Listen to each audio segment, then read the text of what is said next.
प्यारे बहनों और भाइयों, मेरा नमस्कार स्वीकार हो। आज जड़ी बूटियों की श्रृंखला में हम आपको सरस पेड़ के बारे में बताएंगे। जो आप देख रहे हैं मेरे हाथ में, उसकी डाली है। इसको ब्रह्म वृक्ष भी बोलते हैं।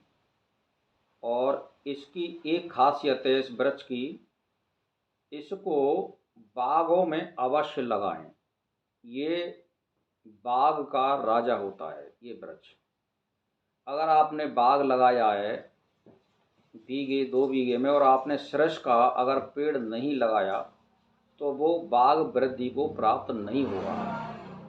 इसीलिए इस वृक्ष को आप ईशान कोण में बाग के में जरूर लगाइए। ये बहुत बढ़िया, यानी ये पेड़ों का राजा है। इसको ब्रह्म वृक्ष बोलते हैं और वैसे हमारी देसी भाषा में इसको सिरस या सरस का पेड़ बोलते हैं। और ये इसके जो पंचांग होते हैं, ये जो है मोटापा और बलिष्ठ शरीर बनाने के लिए काम आता है। इसके पंचांग का चूर्ण 5 ग्राम शहद और घी के साथ देने से, 5 ग्राम का चूर्ण और एक एक चम्मच घी और शहद, यानी शहद और घी में से एक को कम कर लें, मतलब ज़्यादा कम कर लें, वे समान नहीं होने चाहिए। और इसको सुबह शाम खाना खाने से पहले लें तो शरीर में आपके में वजन बढ़ जाएगा और ताकत भी आ जाएगी।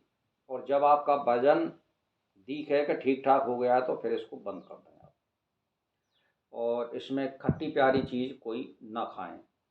एक बात तो इसकी ये है। दूसरा इसका फ़ायदा ये है कि आँखों की दवाई में विशेष काम आता है। चाहे कोई पशु की आँख बीमार हो, दुखती हो या पानी आता हो, तो इसकी डालियों को पानी में किसी मिट्टी की घड़िया में गिरा दें आप, 2-3 दिन ढक दें और रहने दें। जब वो पानी बिल्कुल हरा हरा हो जाए तो उसको छान लें और उसी घड़िया में कर दें और उसमें से बूंद बूंद 2-2 3-3 बूंद आँखों में टपकाते रहें और पशु की में इसी डाली से छींटा देते रहें।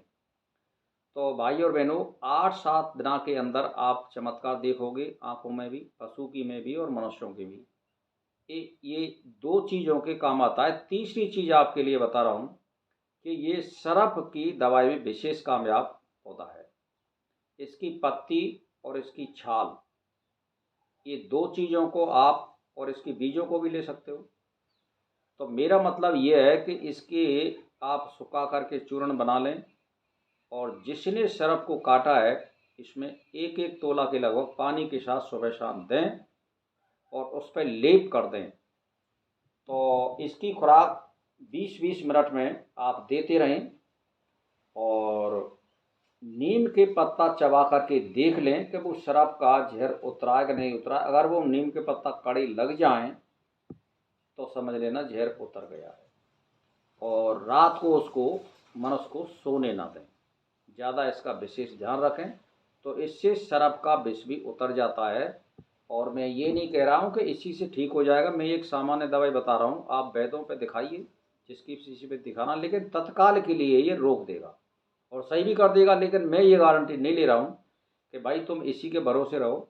लेकिन अगर कोई उपाय नहीं बैठता है तो इस उपाय में सरस के वृक्ष को काम में आप ला सकते हो।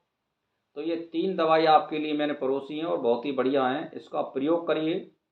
और इसको कभी भी, मैं आपको पहले ही बता रहा हूँ कि ज़्यादातर इस वृक्ष को घर में ना लगाएं। इसको ज़्यादातर बागों में या खेतों पर ही लगाएं इसको, क्योंकि ये बागों का राजा होता है। ये पेड़ अगर बाग में आपको इसको लगा दिया तो बाग दिनों रात उन्नति करेगा और फल फूल अधिक लगेंगे इसको लगाने से, क्योंकि ये प्रकृति की देन है।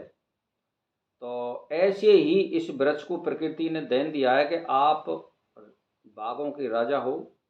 और उसके वास्तु दोष को बाग के जो लगाया है उसको, ये दोष को ख़त्म कर देता है। इसीलिए ये पेड़ बहुत महत्व का होता है। और इसको लगाने के बाद अपने आप टूट जाए वो एक बात अलग है, लेकिन इसको काटना भी नहीं चाहिए, क्योंकि ये बहुत उपयोगी पेड़ है। जैसे पीपल का पेड़ है, बर का पेड़ है, ये हमारे लिए अमूल पदार्थ देते हैं। जैसे बर का पेड़ है, हमको दूध देता है, वो कहीं नहीं मिल सकता है, बहुत अमूल्य चीज़ है वो। और वो जो फल लगते हैं बहुत अमूल चीज़ हैं वो, ऐसे ही पीपर है उसमें गोल लगते हैं, बहुत अमूल चीज़ है वो। और पीपर हमारे वायु को शुद्ध करता है, ऐसे ही सरस का पेड़ राजा होता है। तो भाई और बहनों, मैंने आपके लिए 3 गुण बताए हैं, इसके 3 गुण, इसका प्रयोग करें ज़्यादा से ज़्यादा, तो आप फ़ायदा में रहेंगे। और सस्ती दवाई है, कोई ज़्यादा नहीं है, मोटापा की और सरफ की दवाई और आँखों की दवाई, ये तीनों में इसका प्रयोग करें। इसी के साथ मेरा नमस्कार स्वीकार।